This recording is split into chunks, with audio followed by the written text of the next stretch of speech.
Αγάπη μου, δεν φταίς εσύ.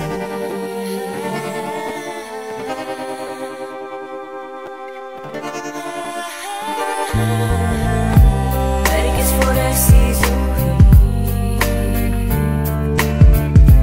φαίνεται με τρόπο σκληρό. Αγάπη μου, δεν φταίς εσύ.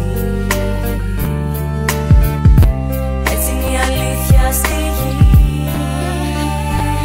Πολλές φορές η ζωή μοιάζει με δράμα σαν ταινία που ο πρωταγωνιστής είναι το θύμα. Η ιστορία όταν είναι αληθινή είναι στα αλήθεια πικρή. Είναι ένας κόμπος στην καρδιά και ένα φορτίο βαρύ. Πώς να τα αρχίσω, είναι αναμνήσεις που είναι δύσκολο να σβήσω. Τα θυμάμαι, το μυαλό μου ταξιδεύει χρόνια πίσω. Ήμουνα 5, χωρίσανε πολύ ξαφνικά. Δεν το κατάλαβα καλά μέχρι που πήγα 9. Προσωπικά εγώ έχω ένα ακόμα καημό. Ζούσαμε στην Αμερική πρωτού έρθουμε εδώ. Ξενιτιά, μίλαγα στον μπαμπά μου.